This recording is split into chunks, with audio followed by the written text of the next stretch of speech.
You're listening to the podcast From Israelite to Jew with Michael Sadler, Episode 12, the Hasmonean Kings.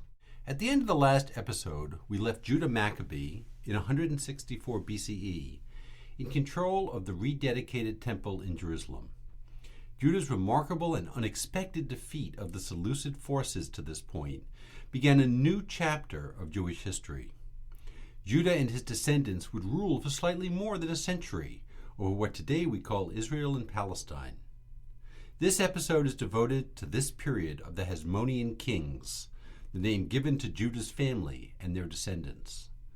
My intent here is to give a broad overview or survey of the military and political history of the Hasmoneans. Over the next several episodes, I will return to treat several aspects of the period in more depth, to fill in the chronological and thematic outline that I will sketch today. I want to emphasize two themes throughout my discussion today. First, that Hasmonean rule, Jewish self-autonomy, was rather limited and contingent. Judah's victory, we will see, was something of a fluke, and continued Hasmonean rule in a region of powerful and ambitious kingdoms largely depended on diplomatic skills and a bit of luck. Second, also not very surprisingly, self-autonomy brought a new set of challenges that revolved around the internal distribution of power. The period saw the rise of Jewish political groups competing for authority. The Hasmoneans, like other local petty dynasties, had to look in several directions at the same time. So let's pick up with Judah at his triumphant moment, rededicating the temple in 164. Judah knew perfectly well that his victory was tenuous, that the Seleucids would respond, and that other regional powers, smelling blood and potential weakness, might detect an opportunity. He immediately fortified the walls around both the temple and another fortress that he controlled. At the same time, with the Seleucid army in disarray, he sought to expand his gains. According to the author of 1 Maccabees, Judah's military expeditions were launched only to save Jews who were facing persecution by Gentiles in neighboring cities. It is likely that this was a post facto justification for his attempts to expand his military reach. Much of the Hasmonean claim to power rested on their assertion that their family both liberated the temple and saved Judeans from persecution. In any event, as their brother Simon took an army to Galilee, Judah and his other brother, Jonathan, went across the Jordan to rout their enemies. First Maccabees contains an interesting detail at this point. The author recounts that two other unrelated Jews, Josephus, son of Zacharias, and Azarias, military leaders in their own rights, sought also to join in the conquest of these Gentile cities. They and their forces, however, suffered heavy defeat because, the author of the Hasmonean court history tells us, their commanders, thinking to play the hero themselves, had not obeyed Judah and his brothers. They were not, however, of that family to whom it was granted to bring deliverance to Israel. The Hasmoneans were not the only local Jewish family seeking to fill the vacuum left by Seleucid disarray.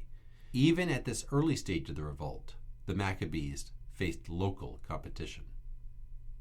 With Judah consolidating his power, the Seleucids, in the middle of a crisis of dynastic succession, opted to save face.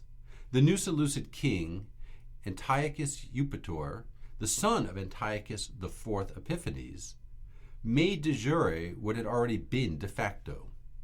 According to the report of 2 Maccabees, chapter 11, he commanded his advisor to lift the religious restrictions.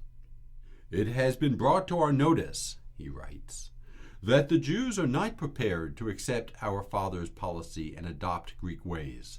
They prefer their own mode of life and request that they be allowed to observe their own laws. It is our pleasure, therefore, that this nation, like others, shall continue undisturbed. We hereby decree that their temple be restored to them, and that they be allowed to regulate their lives in accordance with their ancestral customs." Of course, it was 164 BCE, and by the time the king issued his orders, the temple had already fallen to the Maccabees. If Antiochus expected that Jewish military activity would cease in return for his tolerance, he was mistaken.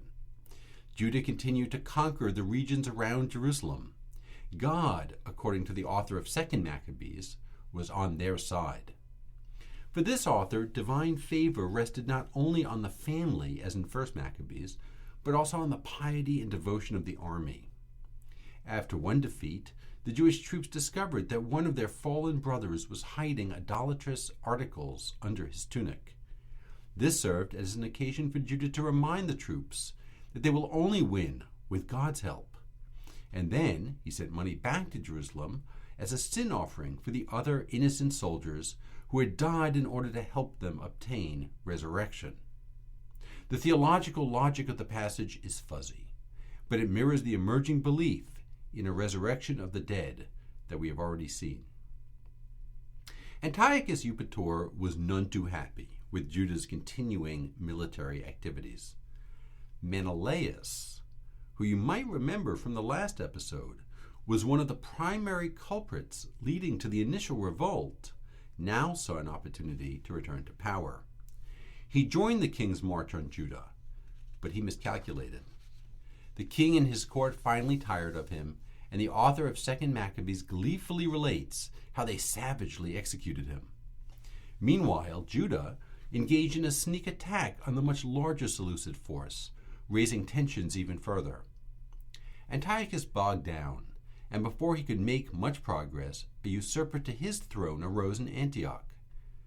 Needing now to march on Antioch, Antiochus quickly came to terms with the Jews. Antiochus may have had too much on his hands to deal with the Jews, but Judah appears to have been chastened too by the encounter. He ceased military operations for the next 3 years, and may have remained satisfied with the status quo had Antiochus not been overthrown after all.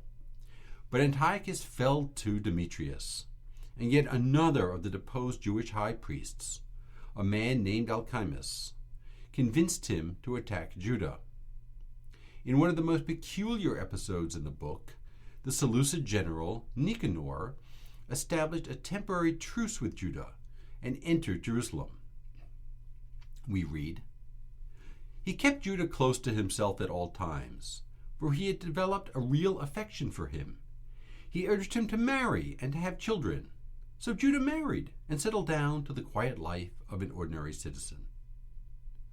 It must have made Judah's mother, if she was still alive, very happy. On the other hand, these friendly relations infuriated Alcimus. Alcimus goaded the king to order Nicanor to arrest Judah. Judah, though, fled in time. It was while running from Nicanor, the author of 2 Maccabees tells us, that God's agents, Onias and the prophet Jeremiah, appeared to him in a vision assuring him of victory. And indeed, Judah and his men improbably beat Nicanor's army, killing Nicanor himself. Judah had once again defied the odds, and to celebrate, he brought back Nicanor's head and right arm, impaled them on the walls of Jerusalem, and fed Nicanor's tongue to the birds. Another holiday was thus decreed, the 12th of Adar, the day before Mordecai's Day, as they call it, which is itself the day before the holiday of Purim. Although the account of 2 Maccabees ends here, the story does not. Demetrius, with Alcimus' help, continued the assault. In 160 BCE, in another battle against the Seleucids, Judah was finally killed. Judah's death unleashed anarchy. The Jewish renegades, as they are termed by the author of 1 Maccabees, took control. The Seleucids took Jerusalem and installed Alcimus as the high priest. To the satisfaction of the author of 1 Maccabees, Alcimus would die a natural but painful death around 159 BCE as a punishment for his sins. On the run now, Judah's allies turned to his brother Jonathan. Jonathan and his men evaded capture for a few years. Sometime around 157 BCE, Jonathan, his brother Simon, and their men renewed the assault on the Seleucids. Again employing guerrilla-style tactics, they succeeded in getting peace terms from the Seleucids. With Alchaimus dead and no clear leader of the so-called renegades stepping forward, Jonathan was recognized as ruler and began to govern at Michmash, outside of Jerusalem. In 152 BCE, in a bid to win Jonathan's allegiance against another claimant to the throne, Alexander, King Demetrius restored Jerusalem to Jonathan and gave him the right to raise an army. Alexander did him one better. He appointed Jonathan both king's friend and high priest. Demetrius attempted to raise the ante yet again, offering tax exemptions and the like, but Jonathan threw his lot in with Alexander. It was a good choice. Alexander defeated Demetrius in 150 BCE and honored his promises to Jonathan. Jonathan was appointed a governor and was faithful to Alexander, even when confronted by yet another claimant to the Seleucid throne. It is important to note the vagueness of his autonomous status. He was not a king or an independent ruler, but recognized as an ally of the Seleucid king, to whom he pledged his allegiance. Alexander, though, did not last very long. The new king, another King Demetrius, confirmed Jonathan's prerogatives, even though he had fought against him. Jonathan played the game of realpolitik as well as could be expected. With his relatively tiny army and territory, he had to steer between not only major hostile military powers, but also the political machinations within each of these powers. He forged treaties with Sparta and Rome, but ultimately fell to court intrigue. He was captured by Trypho, another military leader who aspired to the Seleucid throne.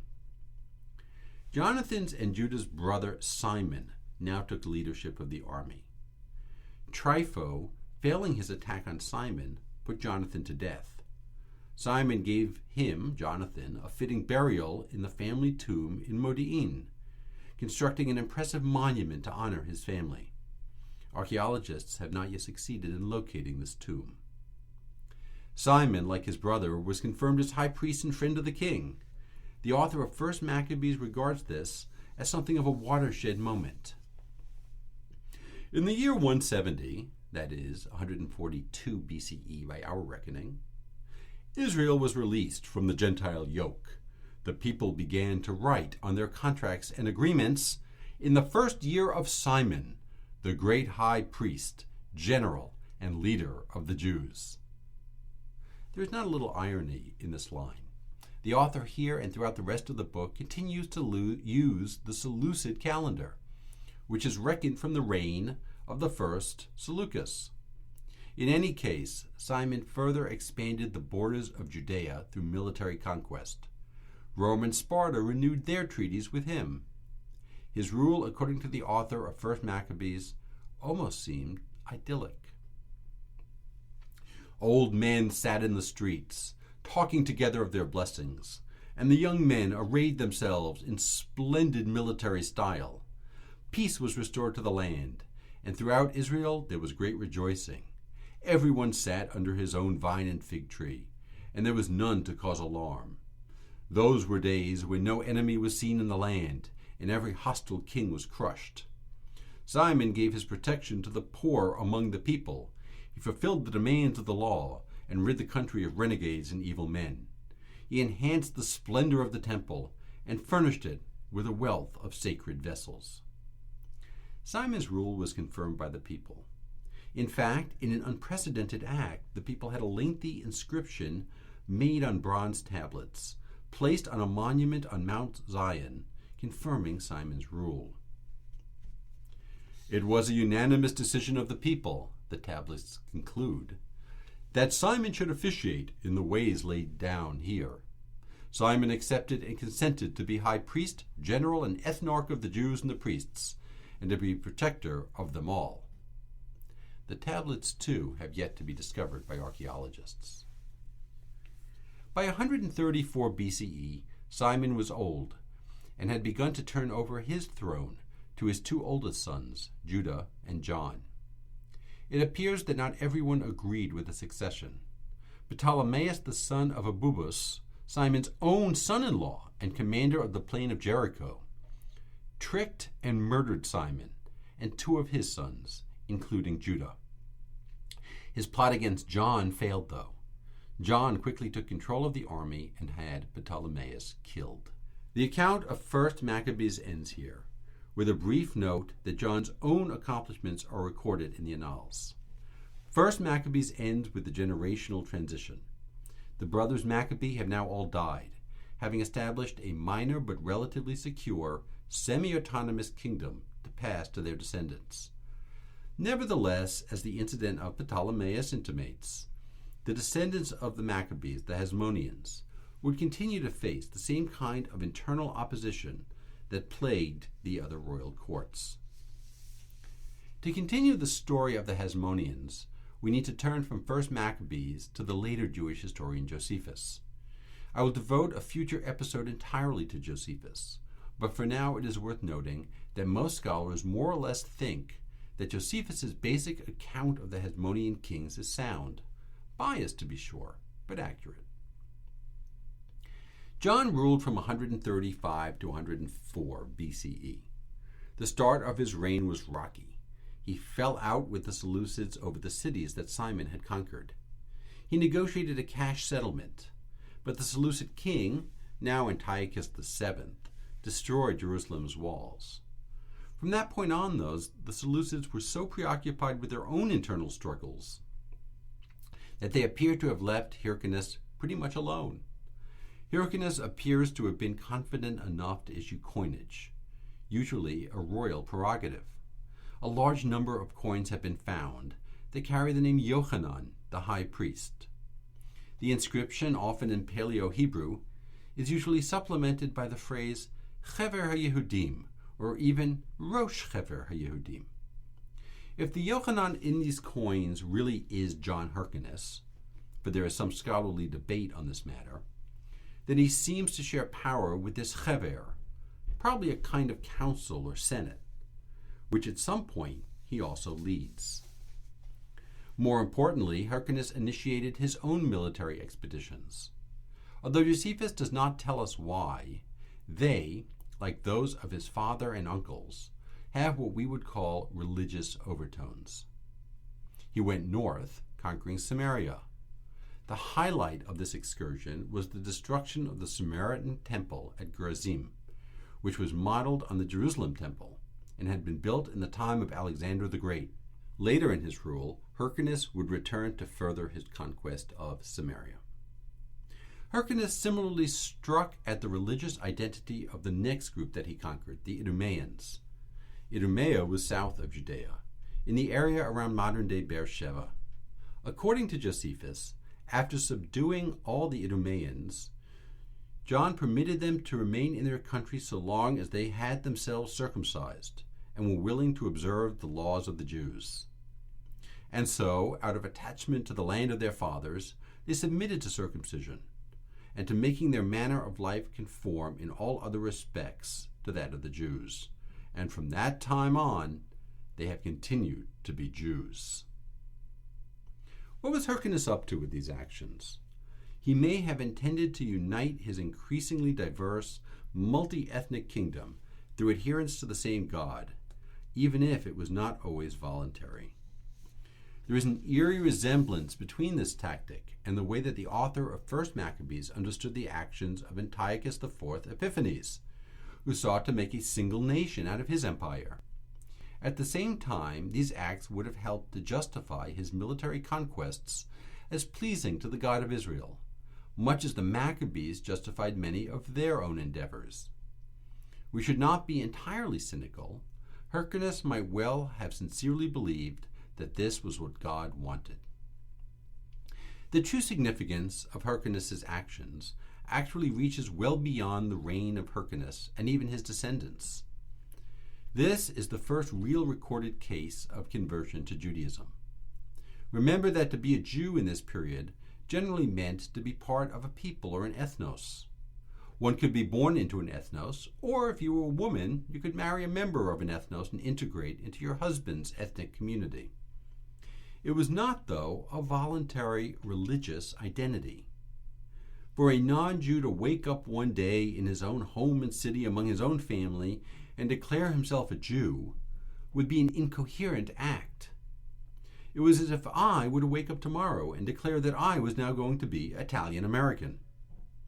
As much as I occasionally aspire to such an ethnic identity, no amount of wishing or culinary exploration is going to get me there. Hyrcanus created, as it were, a way to become Jewish. His first requirement was, unsurprisingly, circumcision for men. The need for circumcision is well attested in the Bible, and had already become, as we have seen earlier, a known marker of Jewish identity. This, though, was not enough. The potential converts had to conform to Jewish norms or mores, whatever exactly that means. The conversion of the Idumeans is, of course, exceptional. It is a forced conversion of a whole people who nevertheless continued to identify as Jews well after Hasmonean reign ceased. But it also creates a possibility where none really existed before, for non-Jewish individuals to choose to become Jewish. Remember that in all the miraculous stories of God appearing to the non-Jews who sought to defile the temple, non-Jews never actually become Jews. In the later tellings of such and similar stories, they do. There is an expansion of what it really means to be Jewish. Under Hyrcanus, we also see the beginning of the kind of fractious internal Jewish politics that led to the earlier persecutions of Antiochus IV Epiphanes.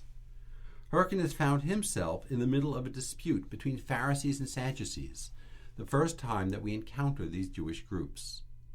I will discuss the Pharisees and Sadducees more extensively in the next episode of this podcast. So for now, I only want to comment that they appear in these accounts of their earliest activities more as political parties than as religious groups. Herein might lie a key difference between the times of Onias and Menelaus and that of Hyrcanus. The earlier conflicts primarily involved families and money. In Hyrcanus' dealings with the Pharisees and Sadducees, if there were conflicts between familial clans, they are subsumed to, or maybe disguised by, these larger, presumably voluntary groups.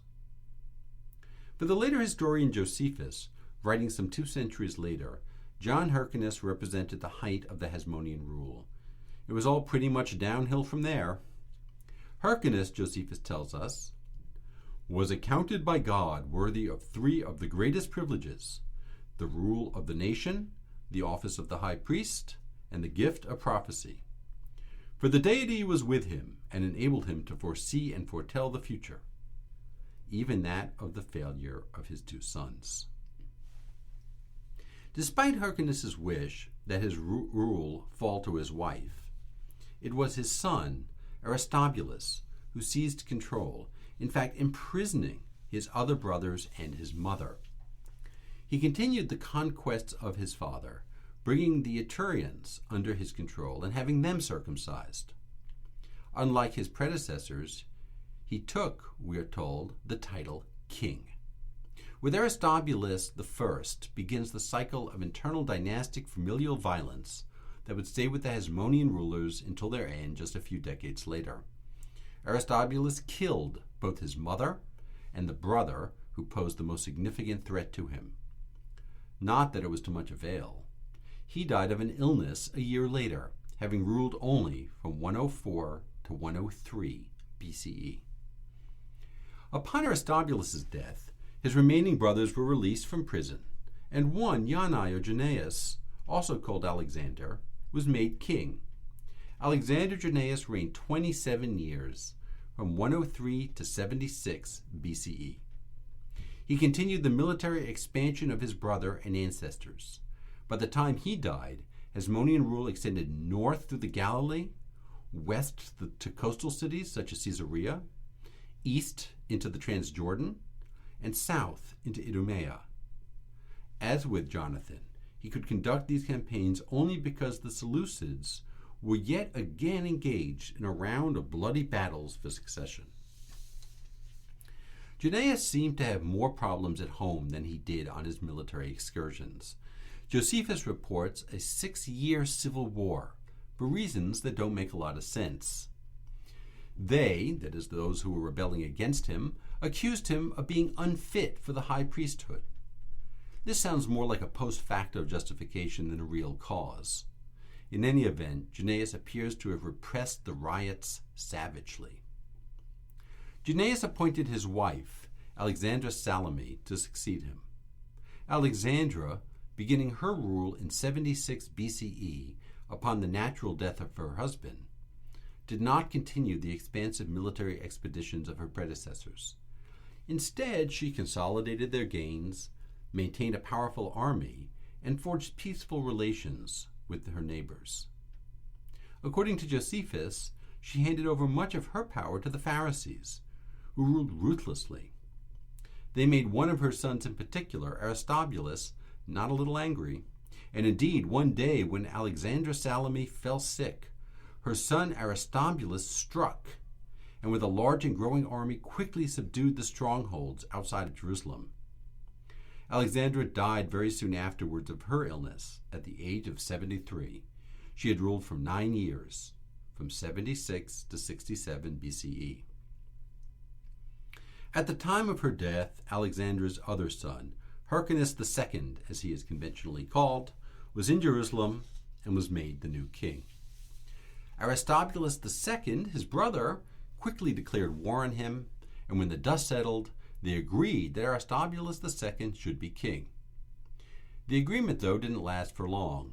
A certain Antipater, the son of the governor of Idumea under Alexander Junius, convinced Hyrcanus that he and not Aristobulus II was the rightful ruler.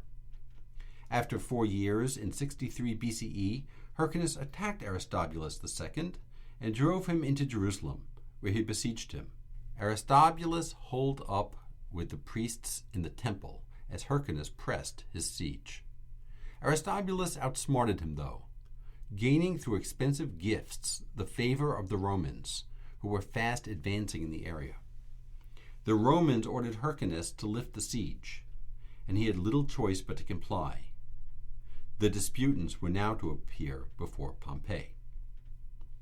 After listening to their competing claims, Pompey desired to keep the peace at least long enough to allow him passage to the Nabatean territories. Aristobulus, though, made trouble, and Pompey responded. Aristobulus fled to the Jerusalem temple, and Pompey pursued, soon storming the temple. It fell easily. Pompey captured Aristobulus II and his family and sent them all to Rome. He killed many of the defenders of the temple, installed Hyrcanus II as high priest, and reorganized Judea, making Jerusalem a tributary of Rome. Aristobulus would go in and out of Roman captivity for the rest of his life. Hyrcanus II had won, or had he? Hyrcanus was never to regain the kingship. He was high priest until 47 BCE, when Julius Caesar appointed him ethnarch, giving him a little more political power. Even this lasted only 7 years, when in 40 BCE, one of the sons of Aristobulus II, Antigonus, was proclaimed king with the help of the Parthians. Antigonus was defeated in 37 BCE by Herod, the son of Antipater. Herod lured Hyrcanus back to Jerusalem, and in 30 BCE, killed him too. So the Hasmonean line comes to an end, although for all intents and purposes its power had ceased in 63 BCE, with Pompey's reorganization. And with it came also the end of a century of Jewish political autonomy in the land of Israel, which would last until 1948. Whether this autonomy made any impact on most contemporary Jews, though, is far from clear. The Hasmoneans had set themselves up as high priests, and then also kings, and their claims to both were highly contentious. Also, one wonders if for most Jews, even in Judea, the ruler would really have mattered very much. Under a Hasmonean king or a Roman procurator, the daily rhythms of life for most would hardly differ. What is perhaps most striking about the Hasmoneans from their very beginning is just how unstriking they are, how typical of the petty dynasties of the region. They slid between the political flows of the massive powers, occasionally receiving glancing blows as they did. Their relations with those they ruled were uneven, and their families were hotbeds of intrigue. In the end, though, they were doomed. One way or the other, they would have fallen under Roman ambition. Politically, I have ended with the rise of Herod. Before I discuss Herod, though, over the next few episodes, I want to spend some time filling in aspects of life during the Hasmonean period. In the next episode, as I noted earlier, I will pick up with the beginning of what we now call Jewish sectarianism.